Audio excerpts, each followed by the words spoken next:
বিল আমিন ওয়া আলা আলিহি ওয়া সাহবিহি আজমাইন ওয়া বাদ।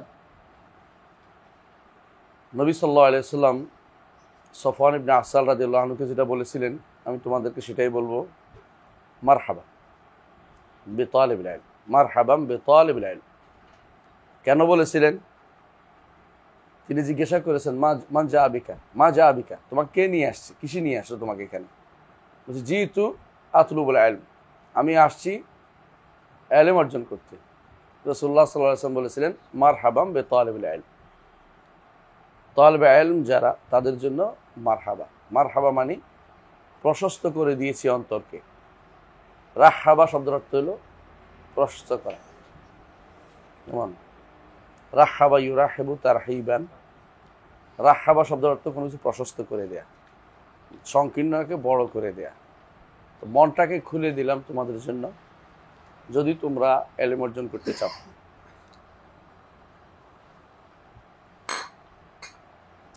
আলী ইবনে আবি তালিব রাদিয়াল্লাহু আনহু কামিল ইবনে জিয়াদকে বলছিলেন যে ইলম অর্জনের জন্য তুমি নিজেকে প্রশস্ত করো। ইলম দিতে চাই, নিতে চায় নাকি? ইলমের সমস্যা হচ্ছে, ইলম যদি অর্জন করো তোমার লাভ হবে, কিন্তু ইলম অর্জন করার মধ্যে সমস্যা হচ্ছে কষ্টকর জিনিস। আর ইলমের বিষয়টা আর একটু গভীরে বলি আমি, সেটা হচ্ছে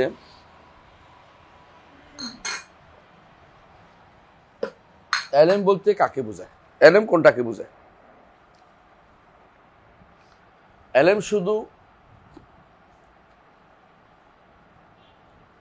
সেই বিদ্যাকে বুঝে ইলম বলা হয় যেটা আমরা ইলম যেটা আরবিতে, যেটার ফজিলত বর্ণিত হয়েছে। যত ফজিলত বর্ণিত হয়েছে, যত কোরআন এবং হাদিসে যতগুলি ফজিলত বর্ণিত হয়েছে সবগুলি দ্বীনি ইলমের জন্য। দ্বীনের ইলম, দ্বীনের ইলম, এবং দ্বীনের ইলমের উৎস হচ্ছে কোরআন এবং সুন্নাহ।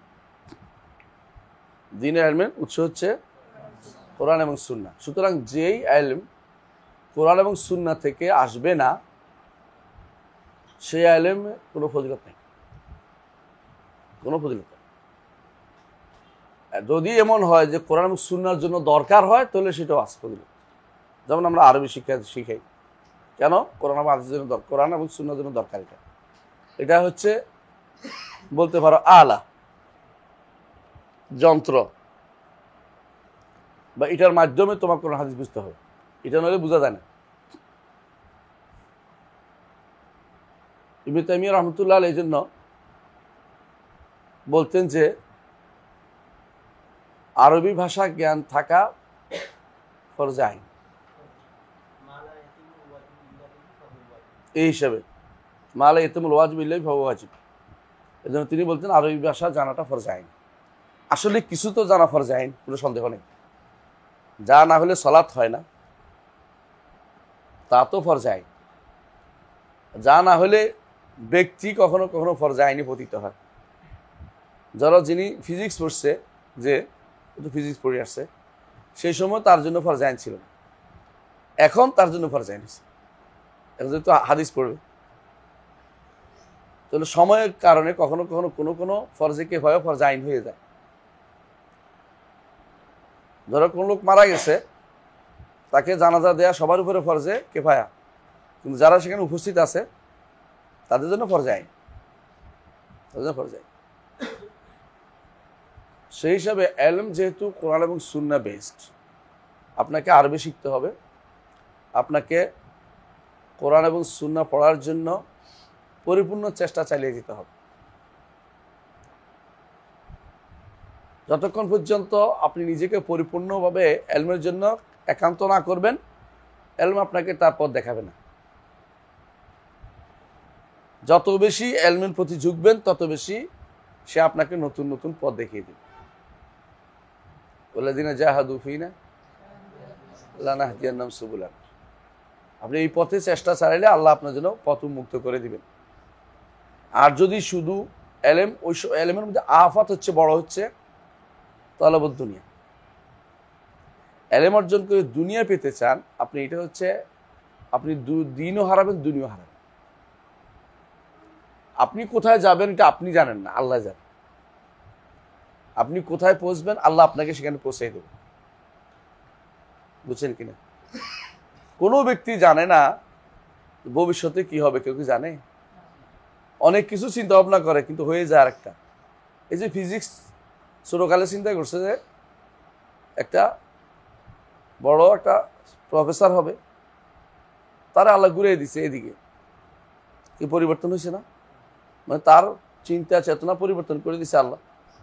আল্লাহ তারা পরিবর্তন করে দিতে পারেন যে কোনো সময়। এই জন্য আপনি নিজের উপরে কি করব, কি এটা করব এটা করবো বলেন না, আল্লাহ যা আমার জন্য মঞ্জুর করেছে সেটাকে আমি গুরুত্বের সাথে নিব, আমি চেষ্টা করবো আল্লাহর পথে চলতে। এটা যদি আপনি করতে পারেন আপনার লাভ বেশি, আপনার চলাফেরা উঠা বসা পুরোটাই সওয়াবের কাজ হবে।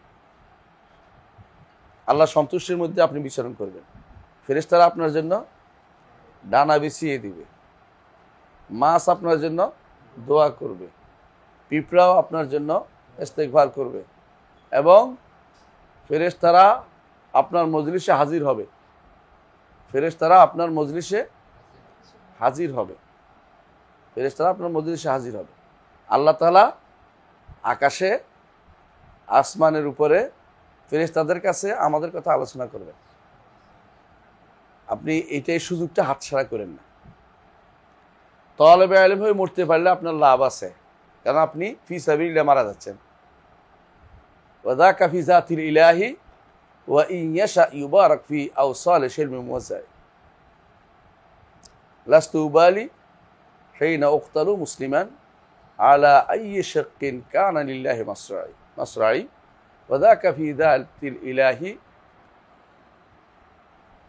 ওয়ালাউ শাআ ওয়াযাকা ফি যাতিল ইলাহি, অর্থাৎ আল্লাহর জন্য কাজটা হচ্ছে তার।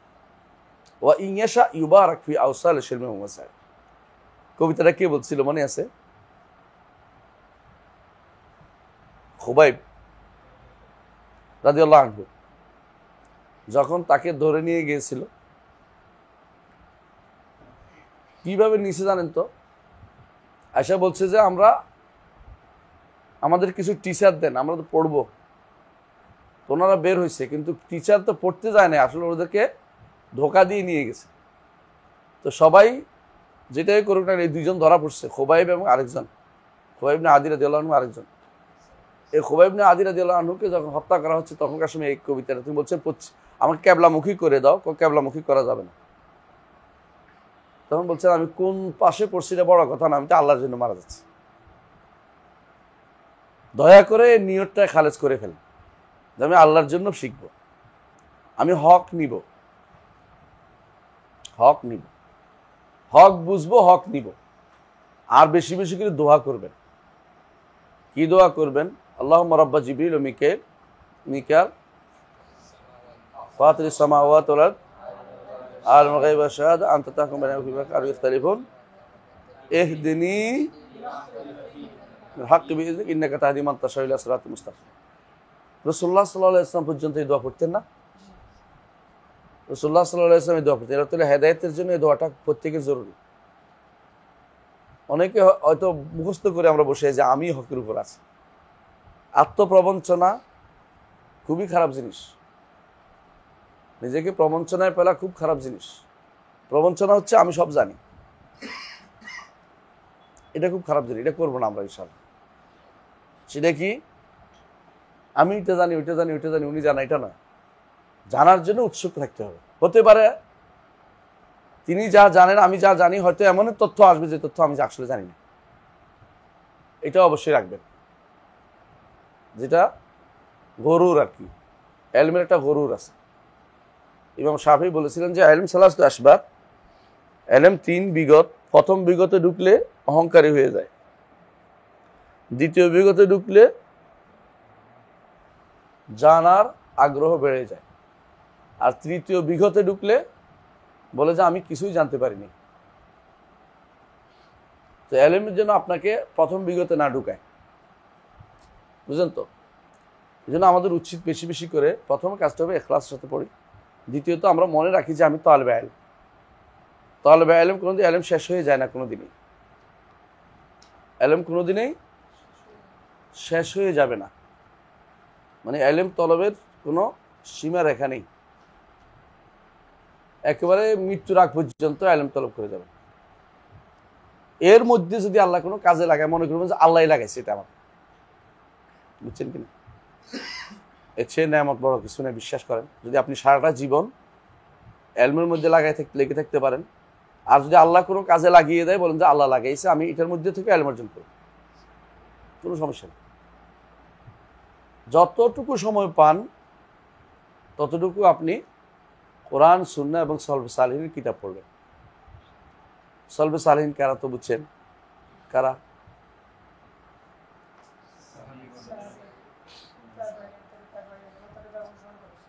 সুন্দর।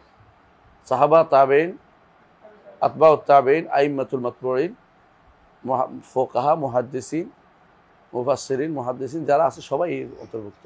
শর্ত হচ্ছে যারা সাহাবা একরামের সুন্দর অনুসরণ করছে তারা, নইলে সালাফি হইতে পারে না। সলবে সালিহিন নীতি না থাকলে, সলবে সালিহিন নীতি না থাকলে তারা ভিন্ন মত হয়ে যায়। যেমন তাবেঈদের মধ্যে কি আছিল? খাওয়ারেজ আছিল। তাবেঈদের মধ্যে কি আছিল? আর বাগি আছিল। তাবেঈদের মধ্যে কাদারিয়া ছিল। তাবেঈদের মধ্যে জাবারিয়া ছিল। তাবেঈদের মধ্যে মিথ্যাবাদী আছে। তাবেঈদের মধ্যে কেউ জাহমিয়া ছিল, বুঝে আসছে?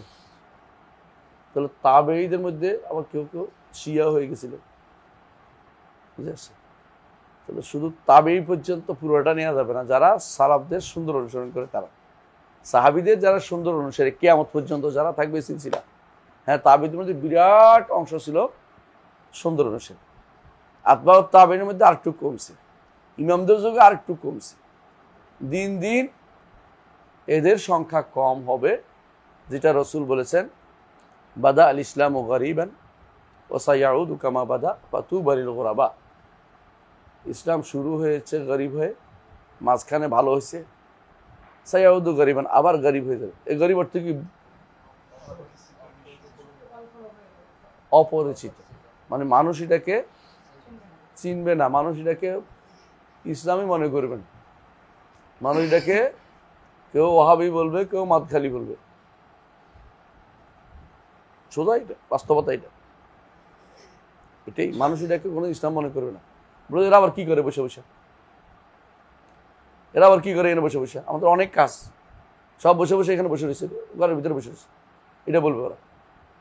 এরা কোনো কাজ করে না, এরা দ্বারা কিছু হবে না, এটা মনে করবে ওরা। অথচ এটাই গরিব এরা, কারণ এরা বসে বসে কারো কিছু বলে না, এরা বসে বসে কার কথা বলে? কাল আল্লাহু ওয়া কাল রাসূল ওয়া কাল আইম্মা ফুলান ও ফুলান, হাদ্দাসানা ফুলান ও ফুলান, অথবা قال الإمام أبو حنيفة رحمه الله والإمام الشافعي والإمام مالك والإمام أحمد والإمام الزهري والإمام الشعبي। এভাবে তারা সব সময় এমন লোকদের আলোচনা করে যারা ইসলামের পরীক্ষিত ব্যক্তিত্ব। এরা সবচেয়ে বেশি নিবেদিত প্রাণ কাজ করে। নিবেদিত প্রাণ কে করে? এখলাস। কিন্তু শুধু এখলাস তো কাজ হয় না, এখলাসে কি লাগবে? আমলটাও শুদ্ধ হইতে হয়। এখলাস সাথে আমলটাও শুদ্ধ হইতে হয়, কাজটাও শুদ্ধ হইতে হয়। এখলাস বুঝেননি? মন থেকে কোনো কাজ করা। একেবারে নাস্তিকও এখলাস আছে, সে এখলাসটা কিসের জন্য? নাস্তিকবাদের জন্য, বুঝেন নাই? শিয়া যারা, তারাও শিয়াবাদের জন্য মুখলেস। কিন্তু এখলাস যতক্ষণ পর্যন্ত কিসের উপরে প্রতিষ্ঠিত না হবে? আমলে সালের উপরে প্রতিষ্ঠিত না হবে, সে এখলাসের কোনো মূল্য নাই। অর্থাৎ এখলাস করতে হবে আল্লাহর জন্য, কিন্তু এটার সাথে আমলে সালেহটা থাকতে হবে। যে কাজটা যদি এখলাস করতেছে, এটা আল্লাহ রাসূল অনুমোদিত হইতে হবে, বুঝছেন? সুতরাং আপনি যেটাই করেন না কেন, আপনারা এখানে পড়তে আসছেন, আমি আপনাদের কাছে অনুরোধ জানাবো, শুধু পড়া আর পড়া আপনাদের কাছে। যে সময়টা ইউনিভার্সিটির বাইরে আপনি থাকবেন, আসতে যাইতে পড়বেন, কথা বুঝছেন? ইউনিভার্সিটির ভিতরে আপনাদেরকে কি পড়াবে এটা আমি অগ্রিম বলবো না, আপনারা বুঝতে পারবেন ধীরে ধীরে। শুধু পরীক্ষা নিয়ে আপনাদের ব্যস্ত থাকতে হবে সারাদিন, আর আপনাদের স্যাররা আপনাদেরকে সবসময় কেবল বড় বড় হুপ দেখাবে, বিসিএস এর ভুল দেবে সব, তুমি বিসিএস দিবা। আপনাদের মতো সাহসী ব্যক্তি থাকা দরকার যে আমার বিসিএস দিব না, আমি আলেম হতে চাই, আমার রোজগারের চিন্তা করতে হবে না। বহু মানুষ রোজগারের চিন্তা না করে আল্লাহ রিজিকের ব্যবস্থা করে। মানুষ এবং পিঁপড়া ছাড়া কেউ খাবার জোগাড় করে রাখেন, মানুষ এবং পিঁপড়া, বুঝছেন তো, এই দুইটা ছাড়া কেউ খাবার জোগাড় করে রাখেন। সবাই আজকের খাই আজকে শেষ, কালকে আবার চিন্তা করবে। আমরা আল্লাহর ভরসা খুব বেশি কম, এই জন্য যত বেশি পারি আমরা কি করি, হ্যাঁ, জমানোর চিন্তা করি, কি করে না করে। আর আমরা খুশি হই কেউ যদি আমাদেরকে একটা হুপ দেয় যে তুমি এই তো বিসিএস হয়ে গেছো। কিন্তু আপনি চিন্তা করেন তো, আপনাদের এই হাদিস থেকে বা কোরআন থেকে বা দাওয়া থেকে বা এই আরবি সাহিত্য থেকে কত % বিসিএস পায়? শতকরা কয়জন? 2, 3। মানুষগুলি নষ্ট করে লাভটা কি হলো?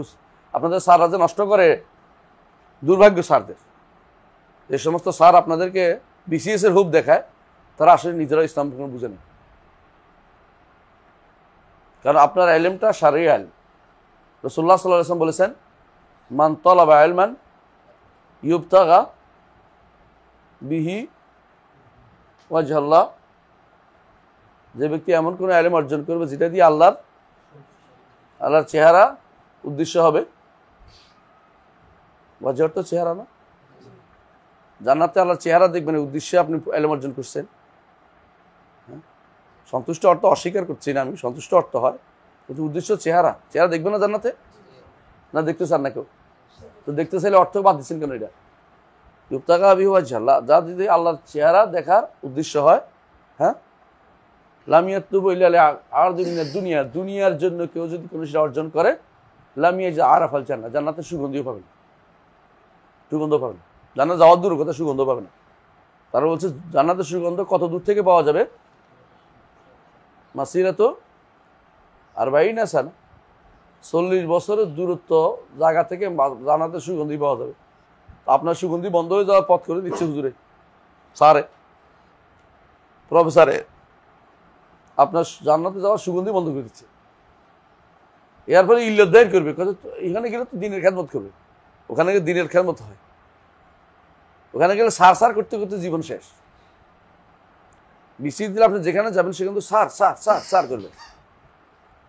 আমি একজনকে দেখছি 1 মিনিটে 40 বার স্যার। তো আমি তোর বললাম যে কি অবস্থা দেখি এতবার স্যার? আমি যা বলছি আমার স্যার এটা ডবল বলে, উনি ওনার স্যারকে আরো ডবল বলে। হ্যাঁ, উনি আরো বেশি বলে। আমি তো এত আসতে বলছি, উনি ওনার স্যারের আরো ডবল বলে। তখন বললো তো এটা জিকির হয়ে যাচ্ছে, সুবহানাল্লাহ, মানে এটা তোদের জিকির হয়েছে, লা ইলাহা ইল্লাল্লাহ জিকির করতেছি মনে হয় যেন। কয় না, আমাদের তো এইভাবে শেখানো হয়। এমনকি আমার সামনে একজনে বলতেছে তার নিচের অফিসারকে, আপনার মুখ দিয়ে স্যার বের হয় না? আমরা তো ইউনিভার্সিটির ছাত্র, আমাদের কারোর কোনো স্যার বলে অভ্যাস নেই। আমরা মোহতারাম বলে সারাই দিই, বুঝে না গেছে। কিন্তু ও যে কিভাবে বলতেছিল গাড়ির মধ্যে, আমি অনুবাদ ইন্টারপ্রেটার ছিলাম, সে তার এই স্যার আছে সাথে, তো ঘটনা বলেই যাচ্ছে, কিন্তু মুখ দিয়ে স্যার বের না, ঘটনা বলে যাচ্ছে। ঘটনার মাঝে কিন্তু আর স্যার বলা যায় না, কিন্তু তার এটা লাগছে খুব। সে বলতেছে আপনার মুখ দিয়ে স্যার বের হয় না।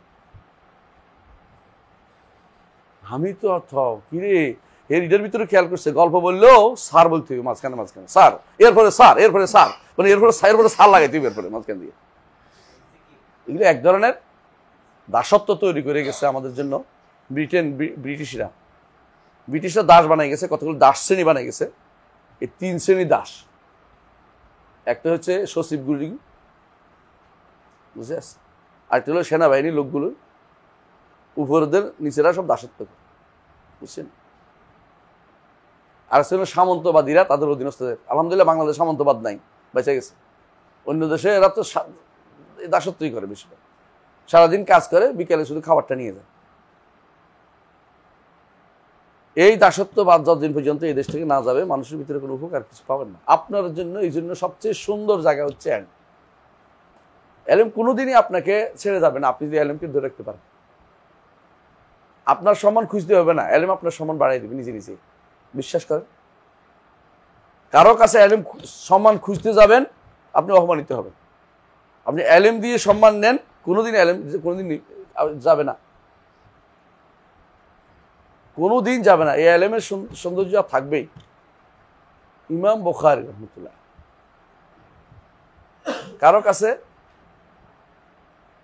কারো কাছে সম্মানের জন্য যায় নাই, তার সম্মান কালে কালে আছে। আবু হানিফা রহমতুল্লাহ আলাইহি সম্মান দিতে চেয়েছে খলিফা, নেয় নাই, তার সম্মান কালে কালেই থাকবে। ইমাম মালিক রহমতুল্লাহ আলাইহি সম্মান দিতে চাইছে, খলিফারা নেয় নাই, বলছে না, মানুষ তো বিভিন্ন জায়গায় গেছে, আমারটারে বাধ্য করে, মানে কি করছিল খলিফা, বলছিল যে আপনার বইটাকে মানুষকে পড়তে বাধ্য করে দেবো। না না, মানুষ আমাদের বাধ্য করেন না। আর আমরা হলে খুশিও করতাম যে বিশাল ব্যাপার, শুরু করে দেন, আমি আসি, রোলতাল বা আমি পিছনে আছি। উনি বুঝছে যে এটা দিয়ে আমার সে কবজা করতে চায়, তো কবজা করার সুযোগ দিব না আমি। তো বলে দিয়েছেন কি, না আমার কিতাব ছাড়াও বহুত ইলমে হাদিসের বহুত কিতাব লেখা হয়ে গেছে, আমার এটাকে কাবাতে লটকানোর দরকার নেই। সম্মান আল্লাহর কাছে হয়েছে, যেগুলি আল্লাহ ছাড়া অন্য কারোর জন্য হয়েছে এগুলি থাকে নাই, শুধু ওনার মতটাই রয়েছে, আর মতটা একটাও নেই। মতটা অনেকেই লিখছে, যখন ইমাম মালিক মুয়াত্তা লিখছে, অনেকেই মুয়াত্তা লিখছে, কি জন্য, যে ওইটার মতো করে। কিন্তু মুয়াত্তা বলতে এখন একটাই বুঝি, এটা কোনটা, মালিকের মুয়াত্তা, কারণ তিনি আল্লাহর জন্য লিখছেন এবং তিনি বলেও দিচ্ছেন যেটা আল্লাহর জন্য এটা থাকবে, ওইটাই হয়েছে। মালিকের এটার অনেক কফি হয়েছে, মালিকের অনেক ছাত্র এটা বিভিন্ন নামে হয়েছে, কিন্তু মুয়াত্তা মালিকেরটাই রয়েছে, আর কোনো মুয়াত্তা এখন নাই। কারণ যেটা ইখলাসের সাথে আপনি করতে পারেন, আল্লাহ অবশ্যই আপনি মূল্যায়ন করবে। মরে গেলেও আল্লাহ মূল্যায়ন হবে, আল্লাহ ইনশাল্লাহ অবশ্যই মূল্যায়ন করবে। আর মূল্যায়ন দুনিয়াতে না হোক, আল্লাহর কাছে মূল্যায়ন হবে। দুনিয়াতে মূল্যায়ন চাওয়াটাও একটা দোষের জিনিস। মূল্যায়ন চাওয়ার দরকার নেই, মূল্যায়ন চাইলে সমস্যা কি, মূল্যায়ন না করলে আপনার মনে কষ্ট আসতে পারে। আর মূল্যায়ন যদি না চান তাহলে সুবিধা আছে, আমি আগেও চাই নাই, কষ্ট হবার দরকার নেই, আমার ব্যথা নাই, বুঝলেন। কারো বাড়িতে বেড়াইতে গেছেন, মুরগি জবের আশা বসে আছিল, মুরগি জবে করে নাই। আরবরা হলো ছাগল জবে করে নাই, আরবরা ছাগল জবে না করলে মেহমানদারি করা হয় না। এবং আমার কাছে একজনের মুরগি নিয়ে এসে খুব কায় মানবিকে পড়ে রয়েছে, কি জন্য, ছাগল খুঁজে পাইনি। তো আমি তো ছাগল কেন, আমি তো মুরগ খাই, তো বেটা খুশি হয়ে গেছে, আমি খাই, মুরগি খাই, বুঝছেন তো। আমি যদি ছাগলে আশা বসে দেখতাম তো মনে কষ্ট আসতো, ছাগল জবে করলো না বেটা আমাদের, বুঝলেন না। কারো কাছে আশা না করে একমাত্র আল্লাহর কাছে আশা করেন, দেখুন অনেক ভালো কিছু পাবেন জীবনে, বলে দেখলাম। এটা পরীক্ষিত সত্য, যে ব্যক্তি মানুষের কাছে আশা করে থাকে সে ব্যক্তি আর আশা পূর্ণ হয় না কোনদিন। আল্লাহর কাছে আশা করবেন, আল্লাহর কাছে ইখলাসের সাথে কাজ করবেন, ইনশাআল্লাহ কাজে লাগবে। আমরা আপনারা যেখানে ভর্তি হয়েছেন আমার এখানে, আমি সবাইকে আবারও স্বাগত জানাচ্ছি। আলহামদুলিল্লাহ, আমরা আকীদা পড়ব, ফিকহ পড়ব, উসুল পড়ব। সবচেয়ে বেশি এমফেসাইজ দিব কিসের উপরে, আকীদার উপরে। ফিকহ পড়বো আমরা, যারা দ্বিতীয় ইয়াতে পড়বেন ইনশাআল্লাহ তারা ফিকহ পড়বেন। এখন ওরা পড়তেছে, তাই না, ফিকহ পড়তেছে, ওনারা ফিকহ ও উসুল পড়তেছে। আমি চেষ্টা করব সময় পেলে পড়াইতে, তো আমি এখন সময় পাইতেছি না, কিছুদিন হলো। 2 দিন এখানে পড়াবো, আমার ইচ্ছা আছে ইনশাআল্লাহ। মঙ্গলবার না, সোমবার মঙ্গলবার, বুধবার তো রাতে থাকি না, সোমবার মঙ্গলবার যদি পড়াই, অথবা যদি আগে আসি পরে যাই, এটাও করতে পারি। দেখি আমি পরিবর্তন, ওখানে আবার আছে, এই আমাদের রুটিন আছে, তো রুটিন অনুসারে পদ্ধতি 2 দিন থাকার চেষ্টা করবো, কারণ দরকার, আপনাদের বেশি দরকার, যেহেতু আকীদার বিভাগ। ওখানে শুধু তো আকীদা পড়াই, এমনি আমভাবে পড়াই, আর এখানে তো আকীদা স্পেশালি বিশেষভাবে পড়াতে হবে। তো আমরা ইমাম আবু হানিফা রাহমাতুল্লাহ আলাইহি কিতাবটা দিয়ে শুরু করতে চাই। ইমাম আবু হানিফা রাহমাতুল্লাহ আলাইহি কিতাব দিয়ে শুরু করার কারণটা কি, 2টা কারণ। 1 নম্বর হচ্ছে, আবু হানিফা রাহমাতুল্লাহ আলাইহির উপরে একটা জুলুম হয়েছে। এই জুলুমটা 2 কারণে হয়েছে। কারণটা বুঝে নেন। আপনারা যারা সালাফি আছেন তাদেরও জানা দরকার। আবু হানিফা রহমতুল্লাহ আলাইহি মাজলুম মিন কাবালে আতবাইহি ওয়া মিন কিবালে আনসারি, দুদিক থেকে মাজলুম। তার অনুসারীরা যেমন তার উপর জুলুম করছে, তার তার বিপরীত পক্ষে যারা আছে তারাও তার উপর জুলুম করছে। দুদিক থেকে তিনি মাজলুম। অনুসারীরা তারে জাহমি বানিয়ে ফেলছে, আর অনুসারীরা আর তার বিরোধীরা যারা তার বিপক্ষ আছে, বিপক্ষ কিছু থাকেই সবসময়, তারা তাকে অনুসারী দিয়ে বিচার করে তাকে তারাও তাকে জাহামি বানিয়ে ফেলছে। কথা কি বুঝতে পারছি? আপনি দেখবেন এটা একেবারে বাস্তব কথা। এটা এই জন্য দেখবেন সুন্নার কিতাবগুলোতে, যেমন আসুন্নাল আব্দুল্লাহ ইবনে আহমদ, অনুরূপভাবে খতিউল বাগদাদি তার তারিখে বাগদাদের মধ্যে, অনুরূপভাবে ইবনে আবি শাইবা রাহিমাহুল্লাহ তার রাদ্দ আলা আবি হানিফা কিতাবের মধ্যে, এরকম আরো অনেকেই তার বিরুদ্ধে ভালো বই লিখছে, কম লেখে নাই, অনেক বই লিখছে তার বিরুদ্ধে, লিখছে সরাসরি। কিন্তু আসলে এগুলি সবগুলি তার বিরুদ্ধে লেখা অর্থ হচ্ছে তার অনুসারীদের বিরুদ্ধে। কারণ হচ্ছে তিনি এগুলি অনেকগুলি বলেন নাই, তার অনুসারীরা করতো বলে ধরা হয়েছে যে এগুলি তারই বক্তব্য। কিন্তু বাস্তবতা হচ্ছে তিনি এগুলি অনেকগুলি থেকে মুক্ত, যেটা আমরা পড়ে বুঝবো ইনশাআল্লাহ। তার অনুসারীরা তার উপর জুলুম করেছে অন্য দিক থেকে, কিরকম? তার বক্তব্যকে বিকৃত করেছে এবং তার বক্তব্যকেও তাদের মত মানিয়ে নিছে। কারণ আবু হানিফা রহমতুল্লাহ অনুসারীরা দুর্ভাগ্যবশত তারা বেশিরভাগই ছিল মুতাজিলা, তারা বেশিরভাগই মুতাজিলা ছিল। আশ্চর্য হচ্ছেন না তো? মুতাজিলা ছিল। জামাখশারির নাম শুনছেন? জামাখশারি হানাফি ছিল না? মুতাজিলা ছিল। কারখির নাম শুনছেন? কারখি, অসুলে কারখি, বিখ্যাত অসুল লেখক কারখি, তিনি মুতাজিলা ছিলেন, কিন্তু মাযহাবের দিক থেকে হানাফি মাযহাব মানতেন। ইবনে আবি দুয়াদের নাম শুনছেন? শুনেন নাই? ইমাম আহমদকে যিনি যে প্রধান বিচারপতি পিটাইছে, ওর নাম আহমদ ইবনে আবি দুয়াদ। মাযহাবের দিক থেকে হানাফি ছিল, আর আকীদার দিক থেকে মুতাজিলা। তখনকার দিনে প্রত্যেকটি বিচারপতি মুতাজিলা ছিল, মাযহাব কি ছিল? হানাফি ছিল। তো ওনাদের প্রতি একটা দৃষ্টিভঙ্গি আসবে, এটা ভুল না। কথা বুঝেন কিনা? এখন আপনি যদি কোনো গত আমলের লোকদের কথা চিন্তা করেন, আপনি কি বলবেন? কি সবটি খারাপ ছিল, তাই না? স্বাভাবিক জিনিস। খারাপ লোকদের সাথে যে থাকে তারা খারাপ হয়ে বলতে হয়, তার মুরব্বী যে আছে সেও এটার পথে ধরা হয় স্বাভাবিকভাবে। আবু হানিফা রহমতুল্লাহ আলাইহি আমি যতটুকু দেখেছি, বেচারা আল্লাহ তাআলা তাকে ইলম দিয়েছেন, ফজল দিয়েছেন, কিন্তু তাকে বেশি বাড়াবাড়ি করা যেমন খারাপ, তার নিয়ে তাকে বেশি নিচে ডাবাই ফেলাটাও খারাপ। অনেক আলেমী মুহাদ্দিস বলে পরিচিত ছিলেন না। ইমাম শাফি রহমতুল্লাহ আলাইহি তার থেকে কি বুখারী কোনো হাদিস এনেছে? আনে নাই। ওইটা কেউ আলোচনা করে না। আলোচনা করে এটা যে আবু হানিফা থেকে বুখারী একটা হাদিসও আনে নাই। আপনি কি বুঝতে পারছি কথাটা?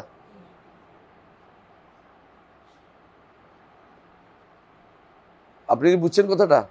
তাহলে আপনি বুঝতে পারছেন শাফিঈ থেকেও আনে না, এটা কিছু দোষ না। দোষ হয়েছে কি? আবু হানিফা থেকে আনে নাই। আর ওনারা এই ফিল্ডের লোক না, ওনারা ফিকের ফিল্ডে কাজ করছে। আল্লাহ তাআলা এক একজনকে এক এক জায়গায় যোগ্যতা দিচ্ছে। ইমাম আহমদ ইবনে হাম্বল তিনি সবচেয়ে বেশি কাজ করছেন হাদিসের জায়গাতে। 40,000 মাসলা উত্তর দিয়েছেন হাদিস দিয়ে শুধু। আল্লাহ তাআলা তাকে এত বিশাল যোগ্যতা দিয়েছে হাদিসের। ফিকহের ক্ষেত্রে তার ফিককে অন্যরা কি করেছে? সুন্দর করে মুবাসসাত করেছে। ফিকহের ক্ষেত্রে তিনি বেশি যেতেও চান না নিজে, তার ছাত্ররাই এটাকে সুন্দর করে সাজাই দিছে। এটা হলো হাদিস ভিত্তিক ফিকহ হয়ে গেছে। আলহামদুলিল্লাহ, সুন্দর হয়েছে।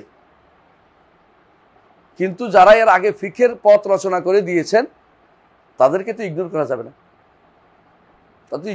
না, তাদেরকে ইগনোর করতে গেলে আপনার সমস্যা হবে কোথায়? আপনি উম্মতের পূর্বসূরীদেরকে আপনি আপনি খারাপ দৃষ্টি দেখবেন। আর কাউকে না জেনে দোষ দেওয়াটা গুনার কাজ। এখন আলেমরা আলহামদুলিল্লাহ অনেকেই বলেন যে, অনেকেই বলছেন যে সমস্ত কথা খতিবুল বাগদাদি রহমতুল্লাহ আলাইহি বলেছেন তার অনেক কিছুই আবু হানিফা রহমতুল্লাহ আলাইহি শুদ্ধ না। শুদ্ধ না, কথা বলছেন কিনা? হ্যাঁ না, গোলু আমি বলতেছি না, আমি এটাও বলিনি, এটা বাড়াবাড়ি হবে। নিয়ম হচ্ছে আলেমরা এটা বলে থাকেন যে যেগুলি লিখছেন ইয়ার বিরুদ্ধে, আবু হানিফা রহমতুল্লাহর বিরুদ্ধে, তার মধ্যে অনেকগুলো আছে লা ইয়াসাহ আনহু, অনেকগুলো তার থেকে শুদ্ধ না। শুদ্ধ না কেন? কয়ভাবে? একটা হলো সনদান, সনদ দিক থেকে শুদ্ধ না। আরেকটা হলো ওয়াকিআন,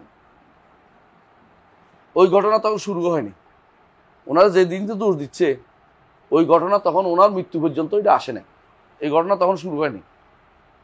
আমি কি বুঝাইতে পারছি? কেউ যদি এখন বলে যে ইবনে তাইমিয়া তো ওয়াহাবি আছে, তো মানুষ হাস্যকর হবে না? বুঝেন না কথাটা? ইবনে তাইমিয়া সপ্তম শতাব্দী অষ্টম শতাব্দী চলে গেছে, আর শাইখুল ইসলাম মহম্মদ আব্দুল ওয়াহাব গেছে 12 শতাব্দী, তাই না? তো আপনি উল্টা পাল্টা করলে তো হইব না। তো অনেক ঘটনা এরকম আছে যেগুলো দোষ দেওয়া হয় যে আবু হানিফা এটা ছিলেন, আবু হানিফা রহমতুল্লাহ আলাইহির সময় ঘটনা ঘটেই না, এটা আরো পরে ঘটছে ঘটনাগুলো। ধরছে কেন? তার ছাত্ররা এগুলি করেছে, ধরে নিয়েছে, এটা ছাত্র উস্তাদের কাছ থেকে শুনছে, ছাত্রগুলি, বুঝছেন কথাটা? তো এই জন্য কারকি যেমন, ঠিক আরেকজন আছে ঈসা ইবনে আবান, তিনিও মুতাজিলা ফেরকার লোক ছিলেন, ইনিও ওনার ঈসা ইবনে আবান থেকে দুনিয়া বর্ণিত হয়েছে, কারকি থেকে বর্ণিত হয়েছে। জাসসাস তিনিও মুতাজিলাদের প্রভাবিত ছিলেন, অনেক মাসলা অস্বীকার করেছেন জাসসাসে। তো এখন যেহেতু হানাফি মাযহাবের ইমামদের বক্তব্যের মধ্যে এই জাতীয় জিনিস পাওয়া যায়, তো এটা উপর পর্যন্ত চলে গেছে, ইমাম পর্যন্ত চলে গেছে। এটা একটা দোষ দেওয়া যাবে না, তারা মনে করছে এটা এইভাবে আসছে, আর তাদের মধ্যে বর্ণনাকারী যারা শুদ্ধ বর্ণনা করেন নাই, বুঝে আসছে কথাটা? আর কিছু আছে বাস্তবে ঘটনা ঘটে নাই, আর কিছু আছে সাহানু, শুদ্ধ আছে। তো শুদ্ধ হইলে কি, যেগুলি তার থেকে শুদ্ধ আছে এগুলি দেখা যায় ফিকার মাসলা, এগুলি বেশিরভাগ ফিকার মাসলা। যেমন ইনি এটা বলছে, আবু হানিফা এটা বলছে, হাদিসে এটা আছে, আর যেই মাসলা তিনি বলেছে ওই মাসলা একটা ফিকার মাসলা। এটার মধ্যে তার কি ওজর থাকতে পারে? এক নম্বর, ইবনে তাইমিয়া রহমতুল্লাহ আলাইহি বলেছেন ওজর হলো যে লাম ইয়াবলুগহু, তার কাছে হাদিসটা পৌঁছেনি, এই জন্য তিনটা বলেছেন। 2 নম্বর হইল বালাগা ওয়ালাকিন বিরওয়ায়াতিন দাঈফা, তার কাছে পৌঁছে তবে দুর্বল সনদে পৌঁছে, তিনটা নেয় নাই। 3 নম্বর, তার কাছে পৌঁছে তিনি মনে করেছেন এটার অর্থ এটা নয়, এটার অর্থ এটা নয়, আপনি যেটা বলছেন এই উদ্দেশ্য না, এটা তিনি মনে করে বসছেন। 4 নম্বর, তার কাছে পৌঁছে তিনি মনে করেছেন এর চেয়ে শক্তিশালী হাদিস আমার কাছে আছে। 4 নম্বর, ইবনে তাইমিয়া রহমতুল্লাহ এই জন্য কেন এইকে সহা হওয়ার পরেও নেন নাই, এর উপর একটা বই লিখছে, নামটা কি? রাফউল মালাম আনিল আইম্মাতিল আ'লাম, রাফউল মালাম আনিল আইম্মাতিল আ'লাম, বইয়ের নাম হচ্ছে এটা।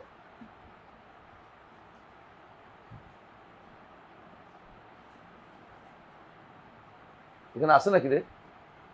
এখানে আছে নাকি সোহাইব? এখানে আছে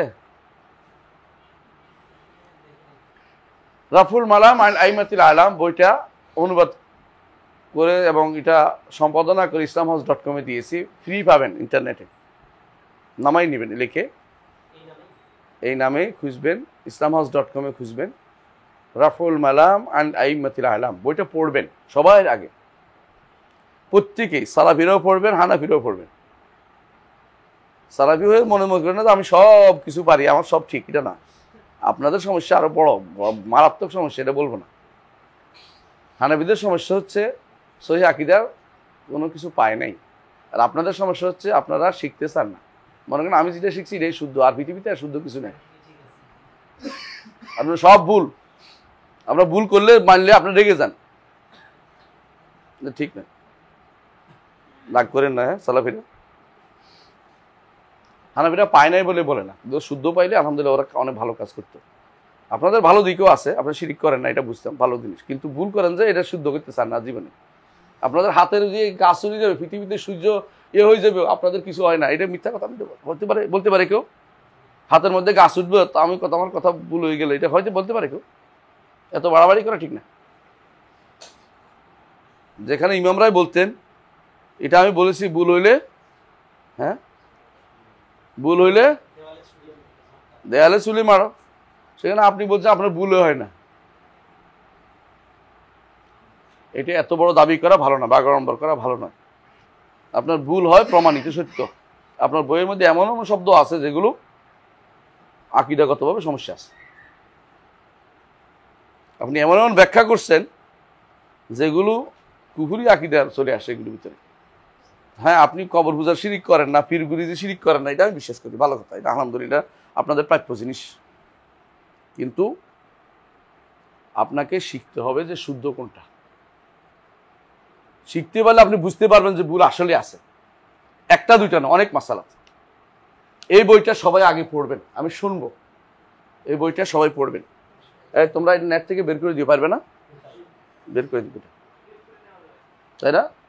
বের করে দাও, অথবা তাদেরকে এত পিডিএফ দিয়ে দাও। রাফুল মালাম আনিল আইমাতিল আলাম, এটা টিকাগুলি আমার সবগুলি, টিকাগুলি বোঝার জন্য লাগাইছি, টিকাটা বোঝার জন্য লাগাইছি, উদাহরণ দিয়ে দিয়ে টিকা দিছি। এই বইটা পড়বে তো বুঝতে পারবেন কি জন্য উনি বিরোধিতা করেছেন। এত বেশি আক্রমণের শিকার হওয়া জরুরি না। আপনার বিপক্ষ মতকে আক্রমণ করবেন, এটা হয় না কেন? আপনার বিপক্ষ মতে আক্রমণ করা জিনিস না, এটা শিখায় নেই আমাদের ইসলাম। কখন? যখন মতভেদের সুযোগ থাকে, সেখানে আক্রমণ করতে হয় না। মতভেদের সুযোগ থাকে যেখানে বিপক্ষ মতকে আক্রমণ করতে হয় না। ইসলাম মাসাইলের মধ্যে কয়েকটা মতকে অনুমোদন করে। মাসাইল বুঝেন? একামত কয়বার করে দেয়া যায়? একবার, দুইবার দেয়া যায় না? যে যারা একবার দেয় তাদের দুইবার, যারা দেওয়া শুদ্ধ না বলবেন, এটাই হচ্ছে ভুল। আমি একবার গেছি কুমিল্লা কোরফাইতে, আহলে হাদিসে দাওয়াত দিতে গেছে, তো ওখানে প্রশ্ন করছে আমাকে যে আমাদের মধ্যে মতভেদ কেন? আর মতভেদটা হয়েছে এই জন্য যে আপনারা মাসালাগুলি তো মানুষকে এক করতে চান। মাসাল তো মানুষ এক ছিল না কোনোদিনই। সাহাবায়ে কেরামের মধ্যে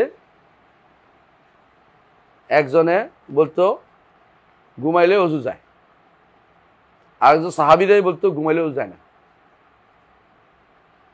একজনে হাঁটুর ভিতরে হাত দিয়া রুকু করতেন, আরেকজন হাঁটুর উপরে হাত দিয়ে রুকু করতেন। হ্যাঁ, একটা দুইটা উদাহরণ দিচ্ছি না, শত শত মাসালা, একটা দুইটা না। একটা বই আছে মুজামু ফিকহিস সালাফ, বইটা পড়বেন, মোহাম্মদ মুনতাসির কিত্তানি বই, মোহাম্মদ মুনতাসির মুজামু ফিকহিস সালাফ।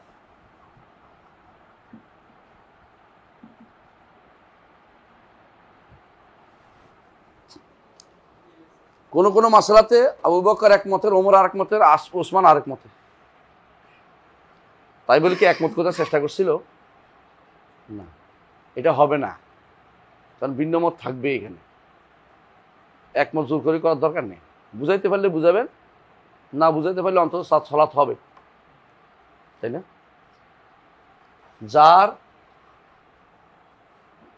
যাদের নিকট অজুর ফরজ 4টা, যাদের নিকট অজুর ফরজ 7টা, আর যাদের নিকট অজুর ফরজ 9টা, যাদের নিকট 11টা। আপনি কি মনে করেন না এগুলি সবগুলি মত? তাহলে এখন যে ব্যক্তি বলে যে যেহেতু তার কাছে অজুর ফরজ 4টা, তার পিছনে নামাজ হবে না, সে তো ফরজ ত্যাগ করছে। আমার কাছে 2টা ফরজ, কি বলেন আপনার কাছে? এটা কি ঠিক আছে কথাটা? ঠিক আছে? ঠিক আছে কথাটা? ঠিক নাই? আসলে ঠিক নেই এটা কথাটা, মানে এটা হইতে পারে না। তার কাছে 4টা, এটারও কারণ আছে। আপনার কাছে 6টা, এটারও কারণ আছে। আমার কাছে 7টা, এটারও কারণ আছে। আরেকজনের কাছে 8টা 9টা, এটারও কারণ আছে। আরেকজনের কাছে 11টা, এটারও কারণ আছে। আপনি তারে বুঝাইবেন এই জায়গাতে তার ইজতিহাদের সুযোগ আছে। এই জায়গাতে ইজতিহাদের কারণে আল ইজতিহাদু লা ইয়ানকুদু বিইজতিহাদি মিসলি, একজনের ইজতিহাদ দিয়ে আরেকজনের ইজতিহাদ নষ্ট হয়ে যায় না। আপনারটা নিতে আমি বাধ্য নই, অমুক আলেমেরটা নিতে আমি বাধ্য নই, আমি ইজতিহাদ করতে পারি। আপনি তো এটাই বলেন, এক আলেমেরটা নেওয়া যাবে না বলেন না আপনারা, তাকলিদ করা যাবে না, তো আমি ইজতিহাদ করছি, আপনি আমার বিরুদ্ধে লাগেন কেন? মাসালা বুঝেন তো? মাসাইলের ক্ষেত্রে কখনো কঠোর হওয়া যায় না। আপনাকে আকায়েদের মধ্যে কঠোর হতে হবে। আপনি আকায়েদের মধ্যে ছাড় দিয়ে বসে আছেন। আপনার বন্ধু বান্ধব যদি কোনো আপনি আবু তো আদনান আর আবরারে বানান, এরপর আপনি কথা বলার অধিকার রাখেন না। বুঝেন না কথাটা? আকীদা বিভ্রান্তি নিয়ে এসে আপনি যদি কোনো এরপরে মাসাইলের মধ্যে ঝগড়া করতে যান, তো আপনার মতো বেকুব আর দুনিয়া তার কেউ নেই। বেওকুফ, আপনি কিছু জানেন না ইসলাম সম্পর্কে। আকীদা তো 3টা হইতে পারে না, আগে শুদ্ধ একটাই হবে। আবু হানিফা রহমতুল্লাহ আলাইহি এই মাসাইলগুলোতে আমি তো বলছিলাম যেগুলি সাহাহ, তার অধিকাংশ হচ্ছে মাসাইল। শুধুমাত্র হাতে গোনা কয়েকটা মাসালাতে, আকীদার কয়েকটা মাসালা তার সমস্যা আছে। এই সমস্যাগুলি তার থেকে শুদ্ধ কিনা এটাও মাসাইল বিষয়, কারণ তিনি কোনো বই লেখেন নাই। এই বইটা হলো মনসুব, তার দিকে সম্পৃক্ত। যদি লেখিয়ে থাকেন আলহামদুলিল্লাহ, কিন্তু এটার ভিতরে যা লেখছে সব যে আবু হানিফা রহমতুল্লাহর বক্তব্য, আমরা যখন পড়বো দেখাবো যে এটার সাথে আগের কথার সাথে পরের কথা কি আছে, কন্ট্রাডিক্টেড আছে। যারা কি করছে পড়ছে, তারা যখন দেখছে যে এই কথা তো তার আকীদার বিরুদ্ধে চলে যায়, মুরতাজিলা আকীদা অথবা মুরজিয়া আকীদা, তখন সে তাড়াতাড়ি করে ইল্লা দিয়া ঘুরে ফেলছে এটারে। এই জন্য দেখবেন অনেক মাসাইলের মধ্যে দেখবেন যে আগের কথা পরের কথার সাথে কন্ট্রাডিক্টরি আছে। আগের কথাটাই শুদ্ধ, পরেরটা দেখবেন সে উল্টাপাল্টা করছে। দেখবেন অধিকাংশ আগের কথাটা শুদ্ধ, কেন? আগেটা তো ছিল, পরেরটা তো বাড়াইছে, পরে লিখছে, আগে ওটা হইতে পারে না। এই জন্য দেখবেন পরেরটাই নষ্ট হয়েছে বেশি। আগেটা ঠিক আছে, পরেরটা নষ্ট করছে।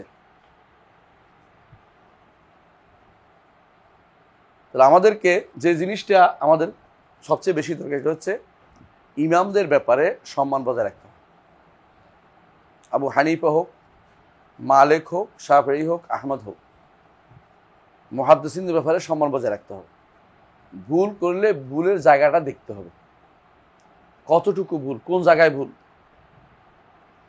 আবু হানিফা রহমতুল্লাহ আলাইহি যে জায়গায় ভুলের কথা বলা হয় একটা জায়গায়, সেটা হচ্ছে তিনি আমলকে ইমানের অন্তর্ভুক্ত বলেন নাই। কথা বুঝতে পারছেন? এটা মারাত্মক ভুল। এই একটা ভুলের কারণে আরো 10টা ভুল তৈরি হয়েছে এখানে। কিরকম? যেহেতু আমলটা ইমান অন্তর্ভুক্ত না, সেহেতু কিন্তু আমল না করলে ইমান থেকে যায়। বুঝছেন তো? তো আমল যেহেতু ইমান অন্তর্ভুক্ত না, তাহলে ইমান বাড়ে না কমে না। আমল যেহেতু ইমানের অন্তর্ভুক্ত না, সেহেতু ইমানের মধ্যে ইনশাআল্লাহ বলা যায় না। কথা বুঝছেন তো? ভুলগুলি সব একটা জায়গা থেকে হয়েছে। কোনটা? এটা আমল কি ইমানের অন্তর্ভুক্ত কিনা, একটা থেকে তৈরি হয়েছে। কিন্তু তাই বলে তাকে পরবর্তী আশারি মাতুরিদের দলে ঢুকাবেন, এটা কিন্তু ঠিক না। কারণ আশারি মাতুরিদের নিকট আমল নয়, শুধু মুখের কথাটাও ইমান অন্তর্ভুক্ত না। তাদের নিকট ইমান হচ্ছে শুধু বিশ্বাসের না। এটা ইমাম আবু হানিফা রহমতুল্লাহ বলেন নাই, এটা তার দিকে মিথ্যাচার করা হয়েছে। ইমাম আবু হানিফা রহমতুল্লাহ আলাইহি তার বক্তব্য ছিল এটা যে ইমান, তাসদিক ওয়া কাউল। কাউল তো একটা আমল। তো তিনি যেটা বলতে চাচ্ছেন, সব আমল চলে গেলে হো ইমান থেকে যায়, এটা তার বক্তব্য ছিল। এই জন্য তার মুরজিয়াতুল ফুকাহা বলে। কিন্তু আমলকে তিনি শর্ত বলছেন, রোকন বলেন না। আমরা রোকন বলি। এই পার্থক্য এখানেই। এবং এই পার্থক্যটা স্বাভাবিক পার্থক্য না, আসলে এটার মধ্যে একটা বড় ধরনের ক্ষতি আছে। তো ভুল হতেই পারে, কেউ তো মাসুম না, নবী সাল্লাল্লাহু আলাইহি ওয়াসাল্লাম ছাড়া। সাহাবায়ে কেরাম ভুল করেন নাই, গুনাহ করেন নাই। সাহাবায়ে কেরাম ভুল করেন নাই, করছে। তা আপনি আবু হানিফা রহমতুল্লাহ কি ভুল ঊর্ধ্বে মনে করার দরকারটা কি? বুঝেন না কথাটা? আপনি যার অনুসরণ করেন তিনি কোনদিন ভুল করেন না? তিনিও ভুল করেন। তো আপনি এই জন্য বলতেছি, আবু হানিফা রহমতুল্লাহ আলাইহির বইটা এই জন্য পড়বো আমরা, কি জন্য কেন পড়বো? কারণ আমরা দেখবো মুতাকাদ্দিমিনদের মধ্যে যদি ধরা হয়, যদি আকিদার গ্রন্থ যদি শুদ্ধ হয় বইটা, প্রথম আকিদার বই লিখছে আবু হানিফা রহমতুল্লাহ। কারণ উনি মারা গেছে 150। 150-এর আগে কোনোদিন কোনো আকিদার কিতাব লেখা হয়নি। এটা প্রথম কিতাব, যদিও এটা সনদের কিতাব না। মুহাদ্দিসিনরা মুসনাদ কিতাব লেখে। মুসনাদ কিতাব বুঝেন তো, সনদ সহকে হাদাসানি ফুলান ফুলান ফুলান কলা ফুলান। কিন্তু উনি এটা মুজাক্কারার মতো যদি করে থাকেন তাহলে এটা অসুবিধা কি? কিতাব তো দুই রকমের হয়, একটা হলো মতন, একটা হলো সনদ, তাই না? শুধু মুতুনটা লিখছেন, আপনি সনদটা দেখবেন। দুই রকমের কিতাবে লেখার নিয়ম আছে। আকিদার ক্ষেত্রেও দুই রকম লেখে, দুই রকম কিতাবে লেখা যায়, এখনো দুই রকম কিতাব আছে। তাহলে আমি যদি কোনো বলি যে এই কিতাবটা আবু হানিফা রহমতুল্লাহ শুদ্ধ, যদি বলি, তাহলে তিনি হবেন এই ফিল্ডের পাইওনিয়ার। আর ফিকহের ক্ষেত্রে ইমাম শাফিঈ কি বলছেন? আন্নাসু আয়ালুন ফিল ফিকহি আলা আবি হানিফা। এটা একদম সত্য ঘটনা তিনি বলছেন। এটা কেন বলছেন? এটা কারণ আল ফিকহু সুয়ালুন ওয়া জওয়াব। আল ফিকহু সুয়ালুন ওয়া জওয়াব। ফিকহ হচ্ছে প্রশ্ন উত্তর। ফিকহের কাম হলো প্রশ্ন উত্তর। এই উত্তর কি? এটার প্রশ্ন উত্তর। আবু হানিফা প্রশ্নের মধ্যে সেরা কাজ করে গেছে। তার ছাত্ররা তাকে বেশি প্রশ্ন করতো, তিনি উত্তর দিতেন বেশি। আর উত্তরের মধ্যে তিনি যদি 3 ভাগ 1 ভাগ ভুল করে থাকেন, 3 ভাগ 1 ভাগ শুদ্ধ আছে। ভুল করতেই পারেন, তাই বলে ইমামত তার নষ্ট হয়নি। ইমামত নষ্ট হয়নি। ইমামত নষ্ট হওয়ার মতো ভুল তিনি করেন নাই। মুতাজিলাদের মতো ভুল করেন নাই। আশারি মাতুরিদের মতো ভুল করেন নাই। আল্লাহর সিফাতের মধ্যে ভুল করেন নাই। আমি দেখাবো আপনাকে একটা একটা করে যে আবু হানিফার মধ্যে কি বলছে, আর পরে বাড়াই দিচ্ছে যেটা এটা হলো অন্যরা করছে। কারণ হচ্ছে আগেরটা লোক পরটা মিলে না, কথা মিলবে না। বোঝা গেল পরে তারা বেদাতিরা এটার মধ্যে কি করছে, কম বেশি করছে। তো আমাদের জানা দরকার, একজন ইমাম যেহেতু তার প্রথম পায়োনিয়ার এবং এলমের ক্ষেত্রে তার কথা সবাই সম্মানের সাথে উল্লেখ করে। হ্যাঁ, তিনি হাদিসের ক্ষেত্রে তাকে কেউ মুহাদ্দিস হিসেবে উল্লেখ করে না, এটা নাই করতে পারে। মুহাদ্দিস হিসেবে তার পরিচিতি ছিল না, ফকিহ হিসেবে পরিচিতি ছিল তিনি। অনেক আছে যাদেরকে আপনারা ইমাম বলেন, বড় বড়, তারও আমিরুল মুমিনিন ফিল বলেন ফিল হাদিস, তিনি তো আমিরুল মুমিনিন ফিল ফিকহ হয়নি। তো এটা যে ফিল্ডে আল্লাহ তাকে যোগ্যতা দিয়েছে সেটা বলতে হবে। হানাফিদের মতো বাড়াবাড়ি করে একেবারে উনি সব ফিল্ডে সেরা, এটাও না বলেন। আর সালাফিদের মধ্যে তাকে একেবারে কোনো ফিল্ডে তিনি নেই। সবসময় তিনি কি ছিলেন, তিনি এক মহিলার থেকে মাসলা শিখতেন, 17টা হাদিস জানতেন। এই জাতীয় আক্রমণাত্মক কথায় না যায়। আমি কি বুঝাতে পারছি? আল্লাহ ইনসাফ পছন্দ করেন, এই জন্য আগেই বইটা পড়বো। তিনি কি বলছেন শুনি। আমি কারো পক্ষে আমরা কি করবো না, তাআসসুব করবো না। ভুল ভুল বলবো, যিনি করেন। হ্যাঁ, ইমাম আবু হানিফা রহমতুল্লাহ বললেও ভুল, কেমন? তার ওস্তাদে বললে হাম্মাদ ইবনে আবি সুলাইমান বললেও ভুল, তার দাদা ওস্তাদ ইব্রাহিম আন-নাখাই বললেও ভুল। তাদের ওস্তাদ তার ওস্তাদ দুইজন কে? আসওয়াদ ও আলকামা, দুইজন বললেও ভুল, ঠিক না? এমন কি ইবনে মাসউদ রাদিয়াল্লাহু আনহু বললেও ভুল হইতে পারে, ভুল বললে ভুল। কিন্তু আলহামদুলিল্লাহ একটা গুরুত্বপূর্ণ জিনিস আপনারা জেনে রাখবেন, সাহাবায়ে কেরাম মাসাইলের মধ্যে ভুল করলেও আকীদার মধ্যে তাদের কোনো ভুল ধরা পড়েনি। সাহাবায়ে কেরাম মাসাইলের মধ্যে ভুল না মানে মতভেদ করেছেন, কিন্তু এটাও ভুল হইতে পারে, আকীদার মাসলাকে তাদের কোনো মতভেদ ছিল না। এটা আপনি পড়বেন এই বইতে, ফাতাওয়াল হামাবিয়াল কুবরার মধ্যে ইবনে তাইমিয়া রাহমাতুল্লাহ আলাইহি বলেছেন সাহাবায়ে কেরাম বহু মাসাইলে ইখতিলাফ করেছে। একই কথা উনি বলছে, আমি যেটা বলছি আজকে সারাদিন। কিন্তু তারা কিন্তু আকীদার মাসলার মধ্যে মতভেদ করে না। কোনো মাসালা আমাদের কাছে বুঝে আসে না বলেই আমরা মনে করি তারা মতভেদ করেছে, আর আকীদার মধ্যে তারা মতভেদ করে না। কোনটা তারা ব্যাপকতা নিয়ে করেছে, যে এটা ব্যাপক কিনা, কেউ বলছে না ব্যাপক না, এটা আম, এটা খাস, এটা হলো মাসাইলের মধ্যে চলে গেছে আবার। কিন্তু মৌলিক আকীদার মধ্যে তাদের কোনো মতভেদ কোথাও ছিল না, কোনো মতভেদ খুঁজে পাবেন না। মৌলিক আকীদার মধ্যে তাদের কোনো মতভেদ ছিল না। আকীদার মতভেদপূর্ণ মাসালা নাই, এটা আমি বলছি না, মানে সাহাবায়ে কেরাম এটার মধ্যে মতভেদ করেন নাই। যেমন একটা মতভেদের কথা বলা হয়, সেটা কি? রাসূলুল্লাহ সাল্লাল্লাহু আলাইহি ওয়াসাল্লাম তিনি সশরীরে মেরাজ করেছেন না রূহের মাধ্যমে মেরাজ করেছেন, তাই না? এই মতভেদ আমরা বানাইছি, এই মতভেদ সাহাবায়ে কেরাম ছিল না। কারণ হচ্ছে রসুলের মেরাজ সশরীরও হয়েছে, স্বপ্নিক মেরাজও হয়েছে। তো যেই সাহাবী উল্লেখ করেছেন যে রসুল স্বপ্নে দেখছেন, এটার অর্থ এই নয় যে জাসাদি মেরাজকে অস্বীকার করেছেন। আর যেই সাহাবী বলছেন যে তিনি শরীর নিয়ে মেরাজে গেছেন, এছাড়া উদ্দেশ্য এটা নয় যে তিনি স্বপ্নিক মেরাজকে অস্বীকার করেছেন। আমি দুইটাকে একতলাফ জানতে জানতে আমার কাছে সব একতলাফ মনে হয়। সমস্যাটা এখান তৈরি হয়েছে, বুঝছেন তো? সাহাবায়ে কেরাম এই জাতীয় কোনো মতভেদে ছিলেন না।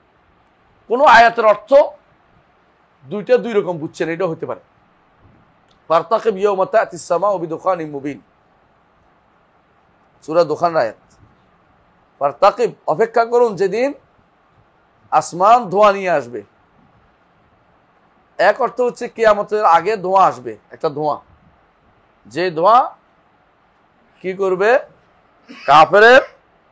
কাফেরকে ভালোভাবে আচ্ছন্ন করবে, আর ঈমানদারকে শুধুমাত্র সর্দির মতো তাকে পেয়ে বসবে।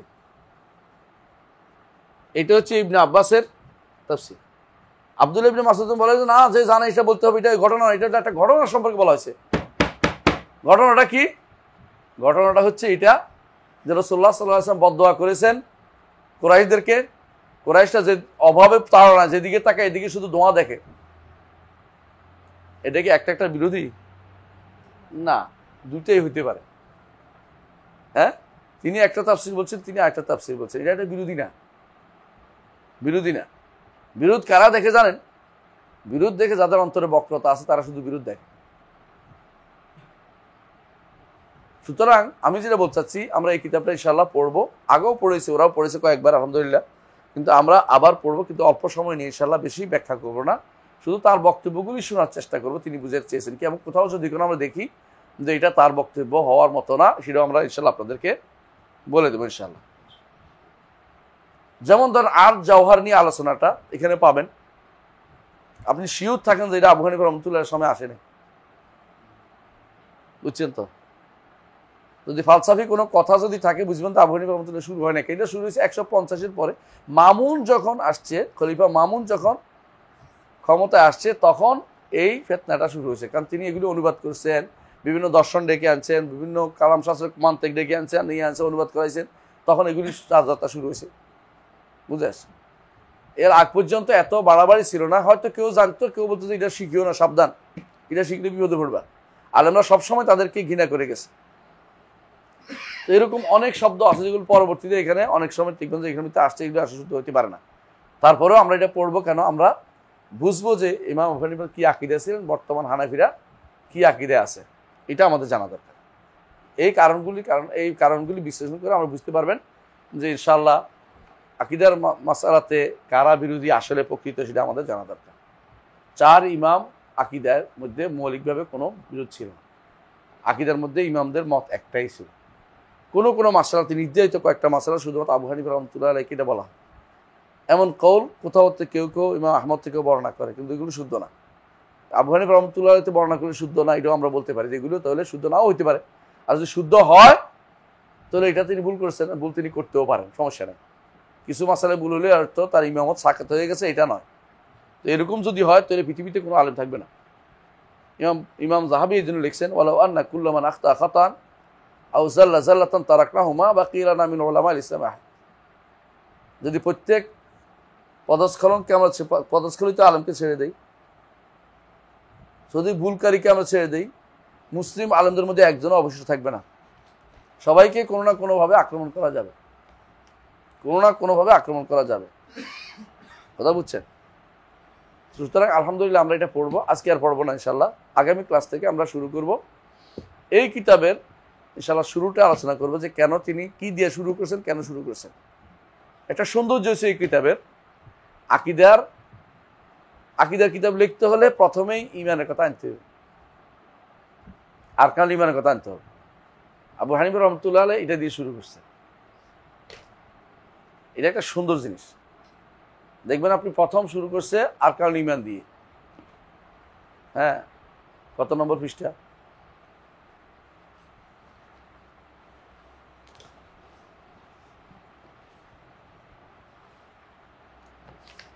দেখুন, ধরেন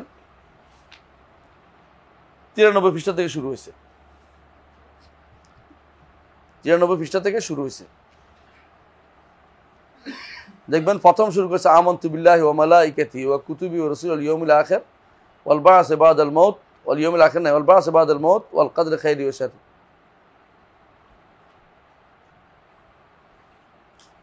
কয়টা উল্লেখ করছে? 6টা। আপনার কাছে আকীদা ঈমানের রুকন কয়টা? আপনি আবু হানিফারকে মানছেন? মানেন, আপনি ভুল করছেন। আবু হানিফা এখানে ভুলটা করেনি, আপনি ভুলটা করে যাচ্ছেন। 7টা না কইলে এলাকাতে কইব তো একটা তো গায়েব করে দিল, ওহাবি রে, খাঁটি ওহাবি। অথচ আসলেই 6টা, 7টা না। বুঝে আসছে কথাটা?